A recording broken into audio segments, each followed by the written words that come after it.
Last time, we stopped our discussion of finite dimensional vector spaces by looking at this example here. The example where we were supposed to find the dual basis of this basis of a vector space. We recognize that to find the dual basis actually means to find a set of functions called homomorphisms that represent these bases here. And so I mentioned that to do that, you need to set up a structure first, and we discussed in detail how to do so. So we're looking for F1 and F2 because we had 2 elements in the basis. If there were 3 elements in the basis, we could have looked for F3 and so on. But the fact that those homomorphisms are supposed to be linear comes in handy when it comes to creating the equations we need to solve to find those homomorphisms. And we actually solved it and found the dual basis. So that is the basis for the vector space given. So we found these 2 linear maps here in the set of dual bases. And that's where we stopped our discussion of finite dimensional vector spaces. I also did mention that what we have discussed is just a fraction, a very small fraction of what vector spaces are all about. There is more we have discussed, but to remain in the domain of the scope, we stopped where we stopped on the last session. So today we are introducing the issue of linear maps and matrices. What is actually going to happen here is that you are going to learn how to find linear maps that are, you are going to learn how to find matrices associated to particular linear maps. In other words, given a linear map, can you find the matrix associated with that linear map? That is actually what is going to happen here. So what we do, we take an n tuple and an m tuple of scalars from the field. We use this to define an f-valued map from n cross m to f as an n by m matrix. In other words, the size of the matrix will be n by m. We then consider the special case of this map. That special case will be that of linear maps. And that will be whose domain will be Fn and whose codomain will be Fm, and use these to construct a matrix that will represent or that will be associated with that linear map. This discussion will conclude by giving some relationship between matrices and linear maps from Fn to Fm. So that is basically what we're going to do here. So as a way of introduction, let us give this definition here. If you have a field F and consider 2 sets of the first m and n positive integers, so you have an m tuple and an n tuple of positive integers. You want to define an f-valued m by n matrix by the map m from m by n to f by this display here. So this will be the matrix of this f-valued map. Remember, an f-valued map is a map whose codomain is the field itself. So this matrix here displayed will be a matrix associated with this map here. Note that this map M is required to be linear. for us to be able to have this matrix M associated with it. Now, if you simply define a matrix A by this M by N matrix, you can associate a map from Fn to Fn to the matrix A by doing this product here, where X is just a column vector in Fn. So this is the linear map associated with the matrix A by column X. You get it by multiplying the matrix by the X column. So an example, if you have a matrix A, a 2 by 2 matrix A, and a column matrix X, then the matrix associated with that map will just see the product. You just multiply A by X, and that gives you 5 and 5, 3. Notice that if A and B are matrices of the same size, and they have the same matrix associated with them, then A and B has to be the same. In other words, if matrices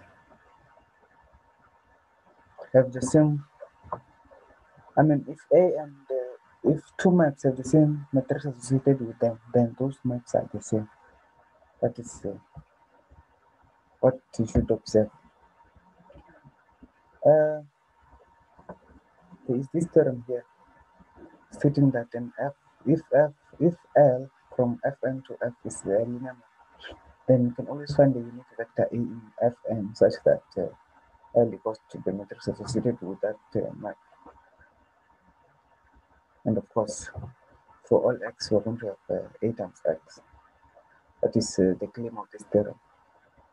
And theorem 3.2 is labeled here asserts the similar thing, except that now on this theorem we have to note that this matrix A is officially called a matrix associated with the linear map L. In other words, this matrix A here is a matrix associated with this linear map. It's now has a name. It's called a matrix associated with the linear map L. Now, if A is an n by n matrix, in other words, a square matrix, then a to the power 1, a to the power 2, up to a to the power n, if those are its columns, then A is invertible, if and only if this the columns of A1, a to the power 1, a to the power 2, and a to the power n are linearly independent. So you can only know that it's invertible if the columns are linearly independent. So that's another way of checking if that matrix is invertible. You just check if their columns are linearly independent. So we have this example here requiring of us to find the matrix associated with F relative to the basis. You have a map here defined f of xy equals to 2x plus 3y for x minus fy, and the task is to find the matrix associated with F relative to the basis 1, 2, and 2, 5. As our tradition demands, we set up a structure of what we want, because that's what I said before. You need to know how what you're looking for looks like before you find it. So what we're looking for is this matrix A, B, C, D. That's what we're looking for. But to know it is the correct matrix, we're going to make sure that this equality is such that these two equations hold. In other words, f of A and f of B must be equal to the matrix we're looking for. But not only that, these two equations must be satisfied. What we don't know at this point is what A is and what B is. That's what I will tell you. So A is this first element of the basis, and B is the second element of the basis. What I did was to write these elements as a column, Why? Because now I want to look for a matrix. So I need to write, instead of pairs, I'll write them as columns. Okay. So what we know is that f equation 1 and equation 2 must be satisfied. How do you get f of a and f of b? That is one thing we should do clear up before we go further. So f of a, you get it by multiplying a, a and by x, and I'll tell you what x is in that example. So we know what a is and we know what b is. What we don't know is the x on the definition. So that's what we'll find out. But before we find out, I want you to remember this from this definition of a linear method. It has 2x plus 3y and 4x minus 5y. So what do you get f of a? What you do to get f of a? Remember this. If you check here, because this is obviously a, it's on to. I want to tell you what this is and where it is coming from. You will notice that these coefficients of x and y, I've written them as rows.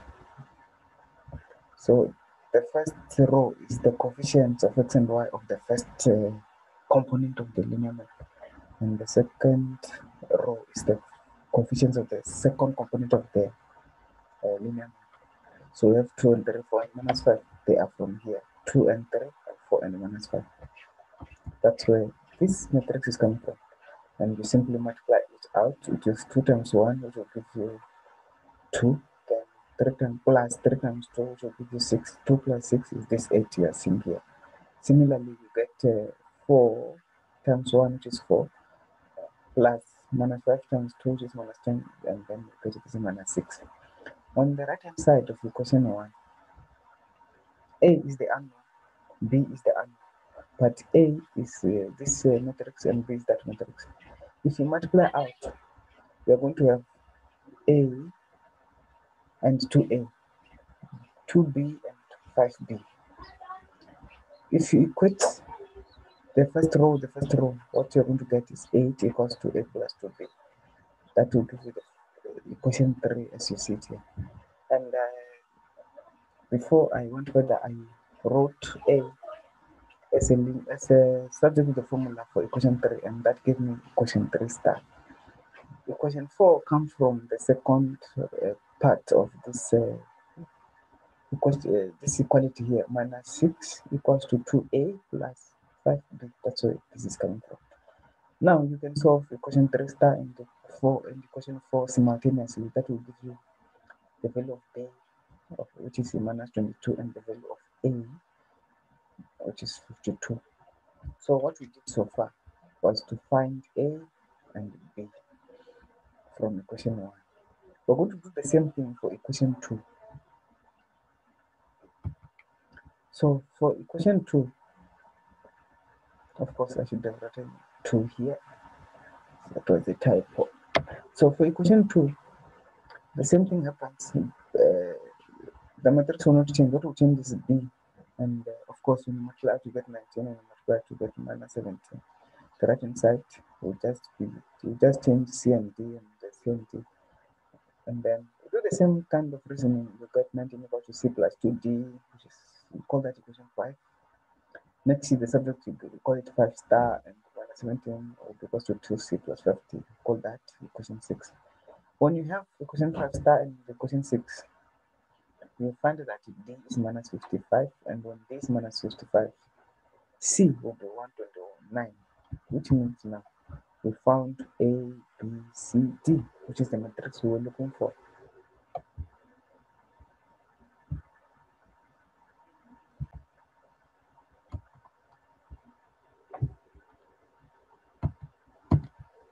So to conclude, you say the desired matrix is A, B, and C, D, which answers the question we asked.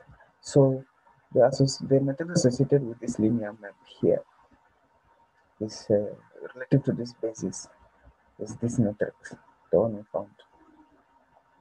So this is how simple which is to find the matrix associated with a linear map. So the condition is that that map should be linear. We cannot do what we did if that map is not linear.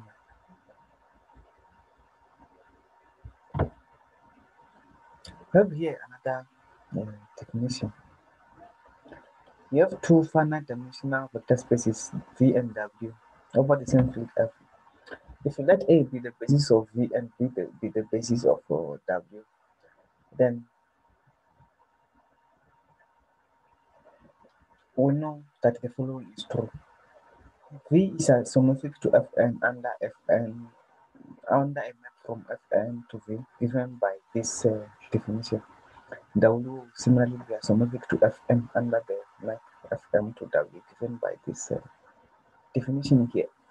So that is the claim, or that is what this definition tells us. Of course, now you know what isomorphic means. If F is a map, it's a linear from V to W, then using the above these two isomorphisms, you can interpret F as a linear map of Fn into Fn, and thus associate a matrix with F, depending on the choice of basis. In other words, if I change the basis, it will affect the way my isomorphisms are defined. So this will be the matrix associated with F. It means this is the basis of the range or the codomain. This is the basis of the domain. So we find the map associated with this map relative to those two bases. If you have a column X,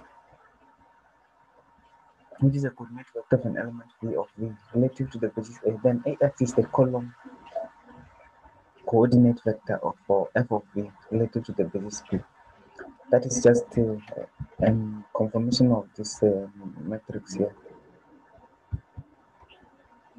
In other words, if you want F of V, what you do, you must know the coordinate vector of an element of V in V relative to the basis of A, then X will give you that column coordinate vector of F of V.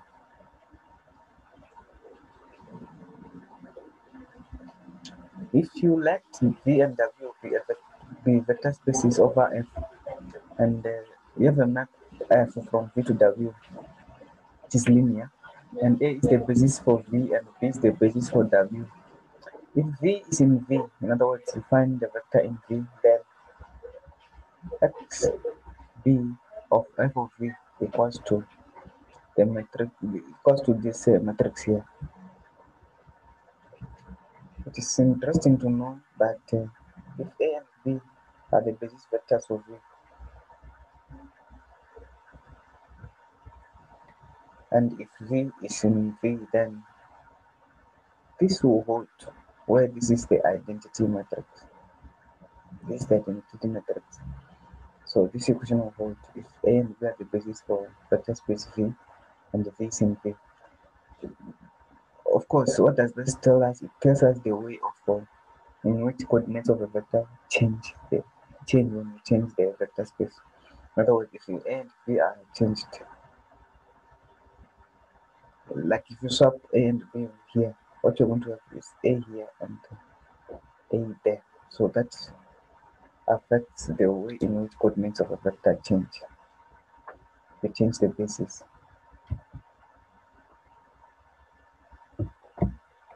Since we set the map, we're going to find the matrix associated with is linear.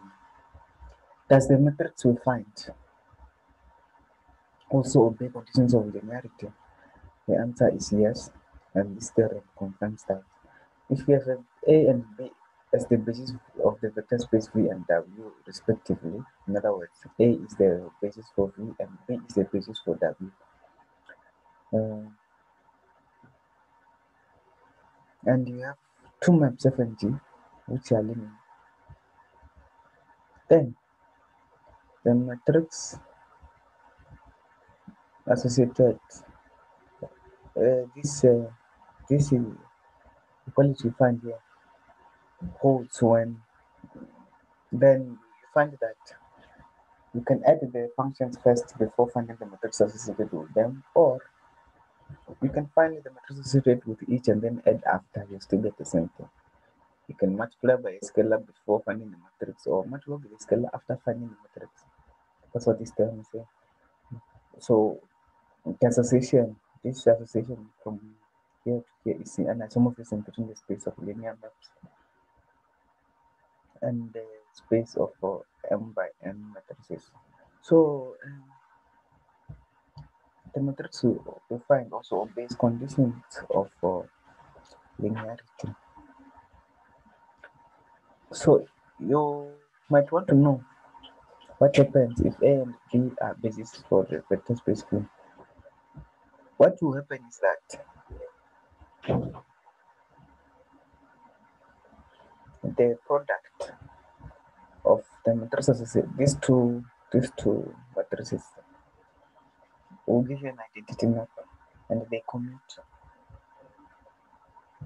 which means they are invertible. That's what you get as a conclusion from this theorem. If A and B are the basis for V, and F from V to V is a linear map, then the claim is that there exists an invertible matrix M such that the following equation holds. So you find that this holds when A and B are the basis for V. In other words, V has two bases, a set of bases, this and that. Then you find this holds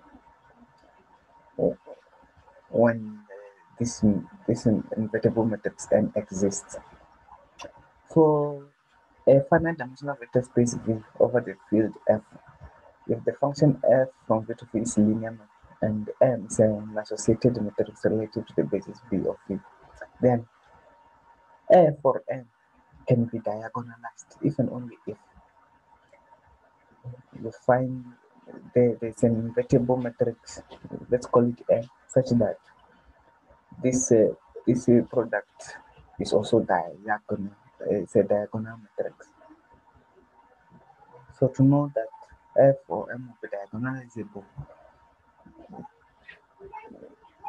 it is when there is an existing invertible matrix and such that this is also a diagonal matrix. So there was discussion for writing or finding a map, a matrix associated with a linear map. We'll pause here.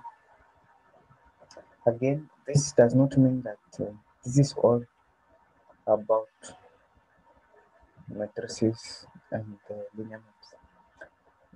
There is more you can learn and find out, but remember, we